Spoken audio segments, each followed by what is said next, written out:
नमस्कार जंटी में स्वागत आपका। मैं हूं योगेंद्र, आप देख रहे हैं खास खबर। और खास खबर में बात करेंगे खास पल की। ईयू यानी कि यूरोपियन यूनियन के साथ भारत की ट्रेड डील एफटीए, जिसका एक यूं कहूं कि लंबा इंतजार था, क्योंकि ट्रंप साहब के जिस तरह से टैरिफ का इश्यू चल रहा था, उसको लेकर के दोनों ही तरफ से बड़ी, मुझे लगता है कि आवश्यकता महसूस हो रही थी। और हम इंपोर्ट और एक्सपोर्ट दोनों करते हैं। खासकर एक्सपोर्ट की बात करें तो इंपोर्ट से ज्यादा है वो। ब्रिटेन के बाद में माना जा रहा था कि 27 देश अगर और शामिल होंगे तो ट्रंप का प्रेशर काफी कम होगा और भारत ट्रेड को लेकर के काफी एक राहत महसूस कर सकते हैं। तो मुझे लगता है कि इस डील को भारत और ईयू के लिए बड़ी महत्वपूर्ण दिन कहा जा सकता है। इसे इसे प्रधानमंत्री नरेंद्र मोदी ने डील ऑफ मदर भी कहा है। तो चलिए, इस डील को लेकर के आप स्क्रीन पे भी देखेंगे। हमारे साथ एक्सपर्टीज हैं, विदेश मामलों के जानकार गौरीशंकर गुप्ता साहब हमारे साथ में हैं, पूर्व आईएफएस हैं। हमारे साथ पूर्व लेफ्टिनेंट जनरल कटेवा साहब हैं, जो हमें बताएंगे कि इससे रक्षा को लेकर के क्या महत्वपूर्ण डिसीजन हो सकते हैं, क्योंकि फ्रांस, जर्मनी और इनको लेकर कितना हमारे पे असर आएगा। क्या यहाँ पे हमारे कुछ रास्ते डिफेंस यूनिट्स को लेकर के भी साफ होंगे इस डील से, और अर्थ पे क्या असर पड़ेगा, यानी कि व्यापार पे। हमारे साथ आर्थिक और व्यापार के विश्लेषक रचित खंडेलवाल जी साथ में हैं। सभी का स्वागत है। मैं रचित जी, सबसे पहले आप ही के पास में आना चाहूंगा, क्योंकि व्यापार को लेकर के इसे बड़ा महत्वपूर्ण माना जा रहा है और दुनिया इस समय व्यापार पे, क्योंकि रोजगार का सबसे बड़ा जरिया व्यापारी है और आज से नहीं सदियों से है। तो क्या अमेरिका का जिस प्रेशर में टैरिफ को लेकर के अक्सर आग दिखाते थे ट्रंप साहब, उससे हमें कहीं राहत होगी? क्योंकि ईयू भी ये चाहता था कि हमें भी कोई ऐसा कंट्री मिले साथ में जो एक तरह से अमेरिका का पीड़ित हो। क्योंकि ये शब्द मैं इस वजह से सवाल कर रहा हूं कि अक्सर हम देखते थे कि एक रक्षा कवच के रूप में, एक छाया के रूप में, एक शैडो की तरह ईयू के साथ हमेशा अमेरिका रहा। लेकिन अब ट्रंप के बनने के बाद में सेकंड कार्यकाल से हमेशा आंख दिखाई जाने लगी। वो अपने ट्रंप के एक तरह से धमकी, धौंस और उसका एक मिसयूज भी कह सकते हैं, क्योंकि सिग्नेचर ऑथोरिटी उन्हीं की है, वो जैसे जैसे जैसे करें। लेकिन मुझे लगता है कि वो दुनिया के विश्लेषक ये मान के चलते हैं कि उनका पर्सनल एजेंडा वो थोपने लग गए थे कंट्रीज पे। तो एक ये दोनों देशों की दोनों यूनियंस की जरूरत महसूस करते हैं। योगेंद्र सर, सबसे पहले आपको नमस्कार, मेरे को पैनल्स को नमस्कार, and as always thank you for having me here. Sir, बहुत क्लियर केस है। देखिए, as much as I remember last time मैं आपके चैनल पे था, तब हम ट्रंप साहब की गहमा कमी को बहुत क्लोजली डिस्कस कर रहे थे। और इंडिया का स्टैंड कहीं ना कहीं हमारे इस पैनल पे जिस तरीके से मैंने सपोर्ट किया था, वो थोड़ा सा एंटाई ले लिया गया था कि नहीं नहीं, this is not right. But practically मैं आपको बताऊं सर, बहुत पहले ही हमने गेज कर लिया था कि this time situation is altogether different और हमको थोड़ा सा अब एग्रेसिव होना ही होगा। ये डील के बारे में हम जब बात करते हैं तो इसमें योगेंद्र साहब एक चीज समझने की चेष्टा करिए। हम पहले डी डॉलराइजेशन की ओर चलते हुए जा रहे थे पूरा 2025। अब हम कहीं ना कहीं इस नई एक लैंग्वेज को यूज कर सकते हैं, डी अमेरिकनाइजेशन। एक बहुत बड़ा डेंट हमको मिला। और देखिए, इसमें एक चीज मैं और ऐड करना चाहूंगा कि जिन कंट्रीज ने ट्रंप के साथ साझा होने की भी कोशिश करी, चाहे वो कोरिया हो, चाहे वो पूरा यूरोप हो, उनको भी ट्रंप साहब ट्रेड डील साइन होने के बाद भी बहुत बार आग दिखाते रहते हैं। तो कहीं ना कहीं ट्रंप टेरर, जिसे आप बोल लीजिए, या टैरिफ टेरर जो है, वो तो हमें देखने को मिल ही रहा है। और उसी को खत्म करने के लिए, उसको कम करने के लिए एक स्टेप उठाया गया है। ये फेज्ड मैनर में होगा। मतलब आप इसको अलग अलग वर्टिकल्स में देखेंगे तो करीबन 1 से 5 साल का टाइम ड्यूरेशन लगेगा। डेफिनेटली ये हमारी ट्रेड्स ज्यादा बेटर करेगा पूरे यूरोपियन यूनियन के साथ। बट क्या हम बहुत हद तक यूएस को रिप्लेस कर पाएंगे? उसका जवाब होगा नहीं, क्योंकि हमारे बहुत सारे जो एक्सपोर्ट्स हैं जो यूएस में है, उनका क्वांटम बहुत बड़ा है। तो हाँ, ये एक बेनिफिटिंग फैक्टर है, बट क्या ये प्रॉपर तरीके से रिप्लेस कर पाएगा यूएस को? नहीं, इसमें अभी अभी और मेहनत करनी होगी। कुछ कुछ सेक्टर्स हैं जिसमें हमें एडवांटेज देखने को जरूर मिलने वाला है, चाहे वो टेक्सटाइल हो या हमारे जो एक्सपोर्ट ओरिएंटेड सेक्टर्स हैं, उनमें जरूर हमको एक फायदा देखने को मिलेगा। इतना बड़ा कहना कि this was mother of all trade deals, वो मैं थोड़ा सा इस बात पे डिफर करूंगा। इतना बहुत ज्यादा उत्साहित होने की चीज नहीं दिख रही है अभी इसमें। बट हाँ, एक बेनिफिटिंग फैक्टर है और आने वाले समय में इसका बेनिफिट देखने को मिलेगा। जी बिल्कुल। तो यही एक लोगों के दिमाग में बात चल रही है कि क्या वाकई हम अमेरिका को रिप्लेस कर रहे हैं और अमेरिका से जो हमारा ट्रेड है वो हम इधर शिफ्ट कर देंगे। लेकिन बिल्कुल सही कह रहे हैं आप कि वो बिल्कुल नहीं, हम रिप्लेस नहीं कर सकते। इसकी एक अलग आवश्यकता है, इससे बेनिफिट मिल सकता है, लेकिन हम यूं कहें कि अमेरिका को हमने पूरी तरह से रिप्लेस कर दिया तो आपकी बात से मैं पूरी तरह से सहमत हूं। लेकिन क्योंकि आप एक इन चीजों को बहुत डीपली आप अध्ययन करते हैं, आप उनको पूरी तरह से एक्सप्लेन करते हैं, तो ये मेरा सवाल आपसे इसी वजह से था। और बिल्कुल सही बात है कि दुनिया ये देख रही है कि खासकर ट्रंप को लेकर के, क्योंकि ट्रंप खुद भी वहां पे गिरने लगे हैं और वहां के खुद के अपने व्यापारी हैं, वो कहते हैं कि ये सब चीजें एक टैरिफ को आप टेरर मत बनाइए, आप उसकी आवश्यकता है उसे आप यूं कहूं कि बिल्कुल एक जस्टिफाई करिए कि हाँ वास्तव में इसकी आवश्यकता है और ये जरूरी है। हम किसी को इस तरह से डरा नहीं सकते टैरिफ के जरिए। तो चलिए मैं वापस से एक बार रुक करना चाहूंगा गौरीशंकर गुप्ता साहब का। सर, हमने बहुत बार चर्चाएं भी की, ईयू को लेकर के कुछ संभावनाएं भी जताई गई थी। आपने भी कहा था उस समय कि एक नई डील के रूप में इसे देखा जा सकता है, समय की आवश्यकता है और दोनों की जरूरत है।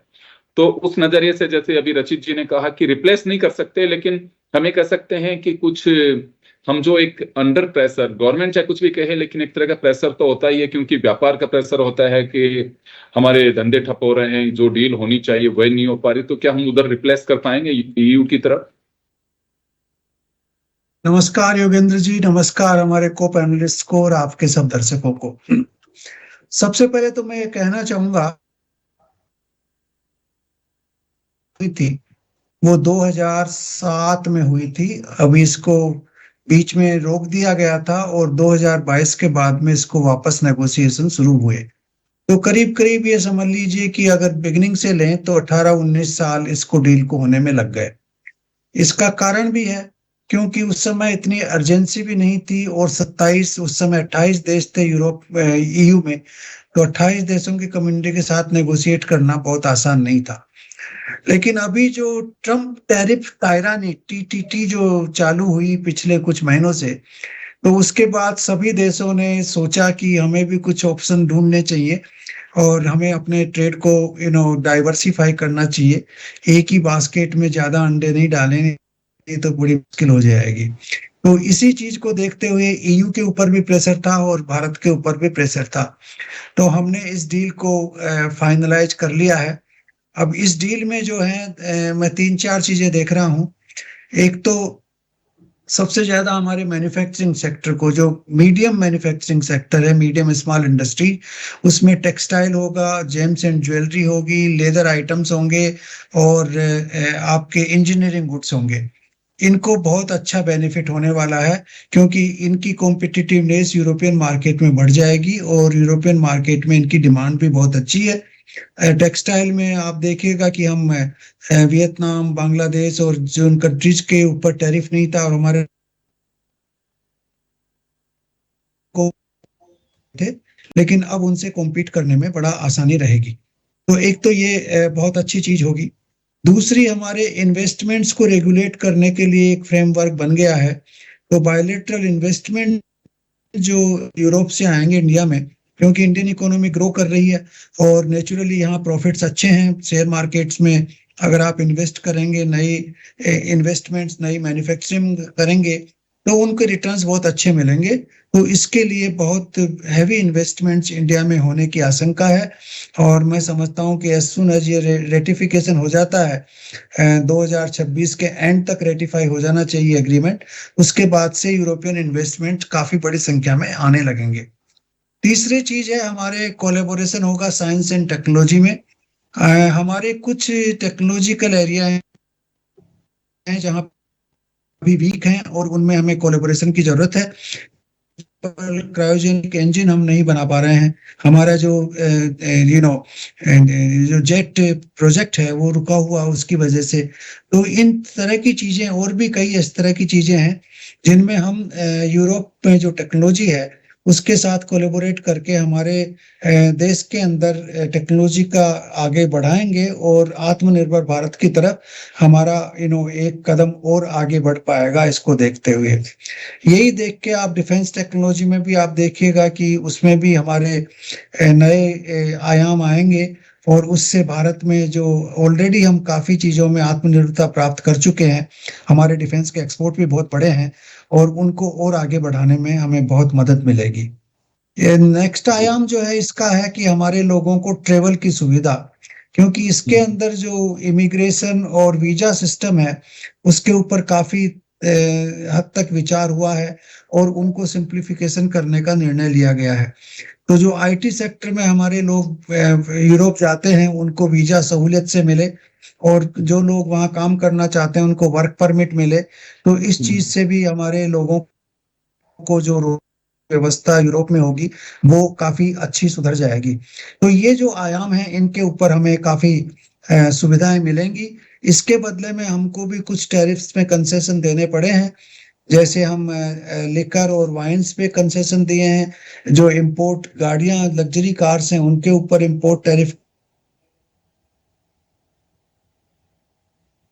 जी बिल्कुल ऑलरेडी निश्चित। हमारी इंडस्ट्री को कॉम्पिटिटिव बनाएगा और हमारी इंडस्ट्री ऑलरेडी अच्छी शेप में है इन चीजों में, तो उनकी कॉम्पिटिटिव क्षमता बढ़ने से मेरे को लगता है कि वो हमारे उत्पादन के लिए और अच्छा रहेगा।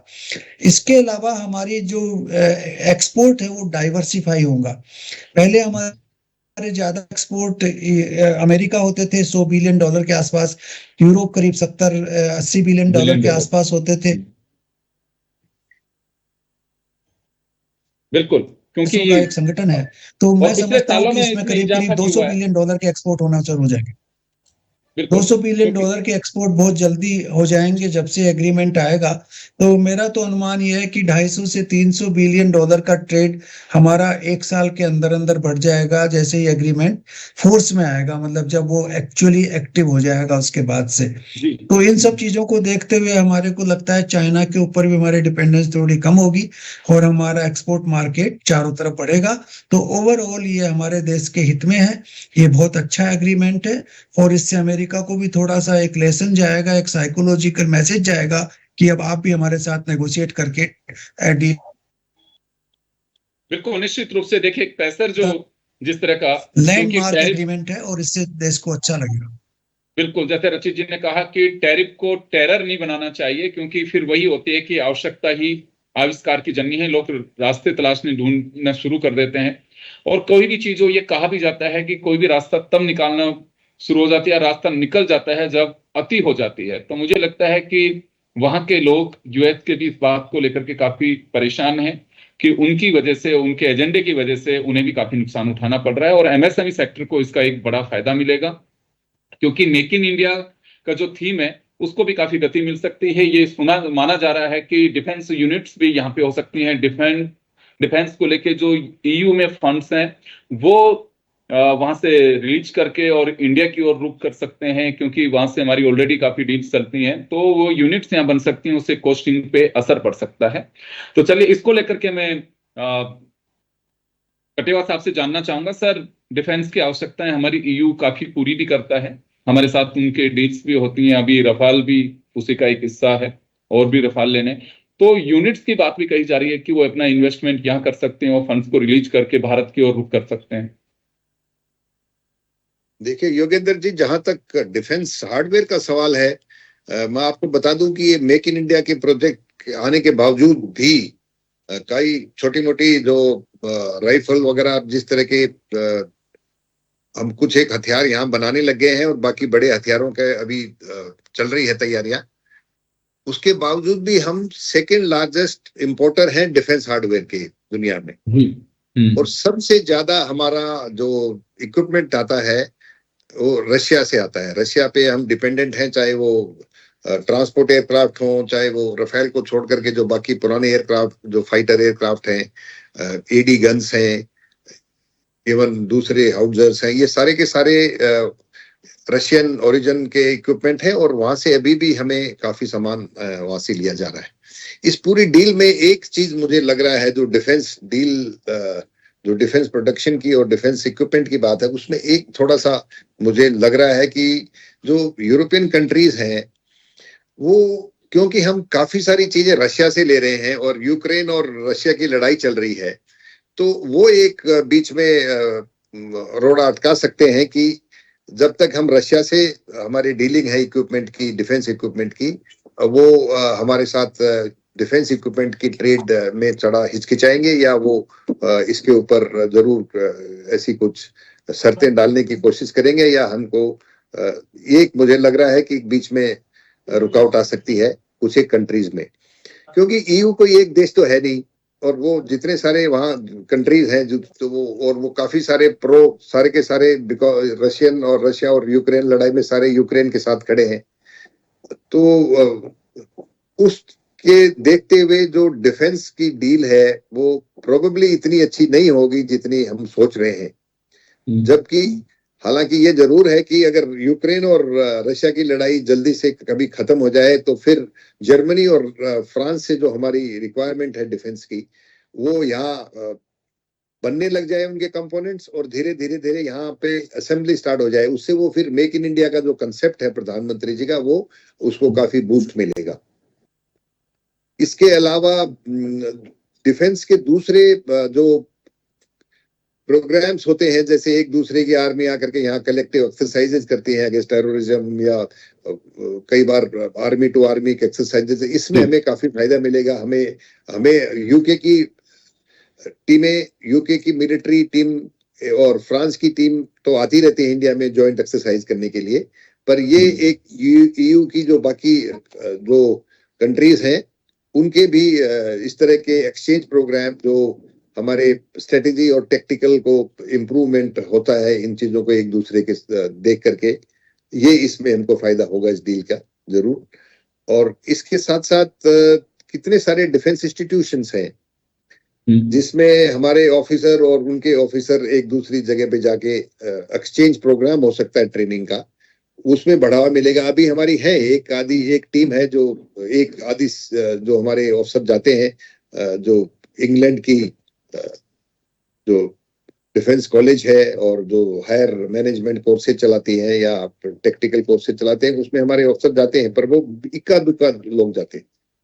इसमें हमारे इस ट्रीटी के बाद में, क्योंकि हमारे वीजा के प्रोग्राम ठीक हो जाएंगे और ये एक बढ़ने से हमारे जो एक दूसरे की ट्रेनिंग इंस्टीट्यूशंस में उनके ऑफिसर और उनके जवान यहाँ आ सकेंगे और हम वहां जा सकेंगे।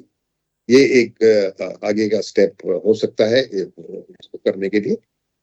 इसके साथ साथ जरूर दोनों जैसे पैनलिस्ट ने बताया कि ये एक बहुत बड़ा एक कम से कम एक लेसन जाएगा पूरी दुनिया में कि अमेरिका को छोड़कर भी कि बाकी के साथ भी मिल करके आप ट्रेड को आगे बढ़ा सकते हो। और जो ट्रम्प की आदत है, जो टैरिफ को वेपनाइज कर रहा है, वेपन की तरह कर रहा है, उसमें टैरिफ को टेरर बना के इस्तेमाल कर रहे हैं वो। वो तो देखो ना, वो टैरिफ को ही आर्म ट्विस्टिंग करके उसको वेपनाइज कर रहा है और टेरराइज कर रहा है, तो उसमें उसको थोड़ा सा उसको भी थोड़ा धक्का लगेगा, थोड़ी सद्बुद्धि उनको आ सकती है। और मुझे पूरा विश्वास है कि थोड़ा बहुत प्रेशर जरूर पड़ेगा अमेरिका के ऊपर, क्योंकि अभी पीछे भी आपने सुना था ट्रम्प ने बोला है बार बार बीच में कि इंडिया और हमारा जो ट्रेड का होनी है ट्रीटी, ये जल्दी हो जाएगी। उसका तो पता चलता नहीं, प्रधानमंत्री कभी क्या बोलते हैं, तो उससे भी उनको प्रेशर पड़ेगा और हो सकता है कि आने वाले दिनों में हमें अमेरिका के साथ हमारी ट्रेड की ट्रीटी पूरी हो जाए। जैसा कि दोनों पैनलिस्ट ने बताया कि अमेरिका को रिप्लेस नहीं कर सकते, क्योंकि हमारी काफी सारी ज्यादा ट्रेड उनके साथ चल रही है, और इसीलिए उनके साथ जब हो जाएगा तो फिर ट्रेड का वॉल्यूम भी बड़ा है अमेरिका के साथ में। ट्रेड का जो हमारा वॉल्यूम है एक्सपोर्ट का, वो बड़ा है। हालांकि जैसे अभी गौरीशंकर गुप्ता साहब ने कहा कि हम इसमें आगे बढ़ सकते हैं क्योंकि रास्ते खुलेंगे, तो मैं रचित साहब के पास में जाना चाहूंगा। सर, मैं दो चीज आपसे जानना चाहूंगा कि एक तो क्या अमेरिका से हमारे रास्ते खुलेंगे, ये तो चलिए डील कही आपने कि बहुत ज्यादा उत्साहित तो होने की आवश्यकता नहीं है कि हम अमेरिका के ट्रेड को हम रिप्लेस कर देंगे, वो संभव नहीं है। हाँ, लेकिन चलिए एक राहत है हमारे लिए कि एक प्रेशर से हम थोड़े बाहर आ सकेंगे। लेकिन क्या इस डील का अमेरिका पे किसी तरह का प्रेशर होगा? साहब, इसको आप अब जो मैं बात बोलने जा रहा हूँ उसको अदरवाइज मत लीजिएगा, बट मेरे को लगता है हमारे अब यूएस के साथ जो ट्रेड डील है उसमें और प्रॉब्लम आने वाली है। और मैं ये क्यों बोल रहा हूं आपको, मैं बहुत बेसिक कारण से बोल रहा हूं। आप देखें, यूएस को सिर्फ आपकी country as a whole individual से प्रॉब्लम नहीं है, आप किस किस के साथ डील करते हैं उससे भी प्रॉब्लम आ जाती है। बीच में आपके ऊपर रशियन सैंक्शंस लग गए थे कि आप रशिया से क्रूड खरीद रहे हैं, फिर आपके ऊपर अभी जो सैंक्शन लगे हुए हैं वो ईरान को लेके लगे हुए हैं। यूरोप और इंडिया पुट टुगेदर ट्रम्प के लिए थोड़ा सा एक प्रॉब्लमैटिक सिचुएशन बनती हुई दिख सकती है, क्योंकि आप देखें कि अभी कुछ टाइम पहले ही लास्ट वीक में ग्रीनलैंड को लेकर जो इशू हुआ था, जिसमें यूरोप ने पहली बार अपना स्टैंड लिया था, और सर जो नेटो पैक्ट है उसके तहत यूएस को यूरोप को प्रोटेक्शन देना होता है, और वो रक्षा की भक्षक जो बनने जाने वाला था, फिर कहीं ना कहीं सिचुएशन उनको डावोस में थोड़ी सी चेंज होती हुई दिखी। ईयू चीफ का स्टेटमेंट आया और उसके बाद ट्रम्प साहब थोड़े से मैरो डाउन हुए। बट वो बोलते हैं ना, ट्रम्प साहब एक कभी कभार तो प्रेसिडेंट बन के रहते हैं, कई कभार वो बिल्डर बन जाते हैं, जब वो ग्रीनलैंड के पेपर दिखाने की बातें करने लग जाते हैं, कई कभार वो गुंडों की तरह बातें करने लग जाते हैं। It depends upon his mood. तो हम ये सोच लें कि ट्रम्प इसको लेके प्रेशर में आने वाले हैं। देखिए सब छोटा मुंह बड़ी बात, प्रेशर समझने और समझाने के लिए ना थोड़ी सी एक क्षमता की जरूरत होती है, जैसे सोच और समझ कहते हैं, और यूजुअली ट्रम्प साहब की तरफ से ये थोड़ी हमें कमी देखने को मिलती है। तो मैं इसको बहुत ज्यादा ऐसा साउंड नहीं करना चाहूंगा, बट मुझे लग रहा है इंडिया के लिए थोड़ा सा एक टाइट रोप बन जाएगा, क्योंकि हो सकता है कि इस ट्रेड डील को हम जितना पब्लिसाइज करें, और ट्रम्प साहब को अगर कहीं हमने ट्रिगर कर दिया, तो वो हो सकता है यूरोप के ऊपर भी कोई सैंक्शंस लगा दे, और हो सकता है इंडिया के ऊपर भी सैंक्शंस और लगा दे, और वो हमारे लिए डेट्रीमेंटल हो सकता है। बट सर इसमें एक चीज मैं और आपको ऐड कर देता हूं कि ये एक नीड ऑफ द आवर था, क्योंकि ट्रम्प साहब के साथ अगर आप ये बोल दें कि आपने एक ट्रेड डील साइन कर दी and one set for all आप फ्री हो गए, नहीं, ये कभी भी सैंक्शन लगा देते हैं, आपके साथ ट्रेड डील होने के बाद भी सैंक्शन लगा देते हैं। तो अब ट्रम्प साहब के साथ ना हमें ये चीज करनी चाहिए कि live it as it comes to you, और बहुत ज्यादा अपने उम्मीदें लगाएं कि हम ट्रेड डील कर लेंगे और उसके बाद सब सुलझ जाएगा, नहीं, ये 3 साल तक है। 3 साल तक हमें अपने एसेट क्लासेस को प्रोटेक्ट करके चलना होगा। ट्रेड डील हो जाने के बाद मार्केट एक पेंटअप मूवमेंट तो करता हुआ आपको दिखा सकता है, बट उसके बाद फिर सबसाइड होगा, क्योंकि ट्रम्प साहब बोलना बंद करेंगे नहीं। तो ये 3 साल का जो रास्ता है थोड़ा लंबा है, और ट्रम्प साहब ये सोच ले हम कि प्रेशर में आएंगे, मुझे नहीं लगता। बिल्कुल। तो आपका कहना है कि हमें बहुत ज्यादा मीडिया ट्रायल और अति उत्साहित नहीं होना चाहिए, ठीक है, एक पार्ट ऑफ जॉब कहूं या फिर एक आपका एक, क्योंकि दूसरे यूनियंस के बीच और किसी कंट्री के बीच में ये डील्स होती हैं, वो एक रूटीन प्रक्रिया की तरह हमें देखना चाहिए, बहुत ज्यादा उत्साहित नहीं होना चाहिए। हाँ, लेकिन ये बात ठीक है कि जो टैरिफ टेरर है उससे थोड़ा सा आपको एक राहत मिल सकती है कि चले हमारे पास में कुछ रास्ते और भी हैं, राहत के हिसाब से हम ये मान के चल सकते हैं। चले, मैं गुप्ता साहब और कटेवा साहब का रुख करूंगा, समय कम है, 1-1 मिनट आप लोगों से लूंगा। तो सर, हमें अभी भी कहीं कुछ इसमें सावधान रहने की आवश्यकता है कि जैसे सावचेत किया अभी खंडेलवाल साहब ने कि अति उत्साहित नहीं होना चाहिए? क्योंकि हमें बहुत ज्यादा इसको बढ़ा चढ़ा के बताने की जरूरत नहीं है, और न अमेरिका को उससे चैलेंज या डाउनग्रेड करने की जरूरत है। अमेरिका अपनी जगह पे है, यूरोप अपनी जगह पे है, हमें अपना एक्सपोर्ट्स को डाइवर्सिफाई करना चाहिए, लेकिन ये नहीं है कि हम अमेरिका के जो एक्सपोर्ट, हमारे अमेरिका को जो एक्सपोर्ट होते हैं उनको रिप्लेस कर पाएंगे। देखिए, हमारे 4 मेजर डेस्टिनेशन है एक्सपोर्ट्स के, यूएस है, यूरोपियन यूनियन है, आसियान है, और जीसीसी कंट्रीज है। तो इन चारों के साथ ही हमें ट्रेड डील बना के रखना पड़ेगा। हमारा आसियान से ऑलरेडी फ्री ट्रेड डील है, जीसीसी कंट्रीज में काफी फ्री ट्रेड, मतलब यूएई और ओमान से है, और यूएस के साथ नेगोशिएशन में है, ईयू के साथ हो गया। तो इन चारों को साथ लेके ही हमें चलना पड़ेगा, तभी हमारा एक्सपोर्ट जो है वो आगे डाइवर्सिफाई हो पाएगा, और हमारी जो डोमेस्टिक इंडस्ट्री है वो स्ट्रांग हो पाएंगी। तो इसमें ये नीचा दिखाने की जरूरत नहीं है। मैं फुल्ली एग्री करता हूँ कि यूएस को आप ये कहें कि हमने आपको बाईपास कर दिया, ये कर दिया, ये कहने की कहीं भी कोई जरूरत नहीं है। ये एक हमारा डाइवर्सिफिकेशन का अटेम्प्ट है, और हमने कोशिश की है कि हम ईयू के साथ जो इतने वर्षों से डील करने की कोशिश कर रहे थे वो हो गया है। तो इसी तरह से हमको इसको देखना चाहिए। और जो बाकी के जो एरियाज हैं, जो हमारे 4 बड़े रीजन्स हैं जिनको हम एक्सपोर्ट करते हैं, उनके साथ हमें एक्सपोर्ट को प्रमोट करते रहना चाहिए, इंक्लूडिंग यूएस। तो मैं तो यही कहूंगा कि ये अच्छा है, और मेरे ख्याल से ट्रम्प को चिढ़ाने की कोई जरूरत नहीं है, उनके साथ बना के ही रखना ठीक है।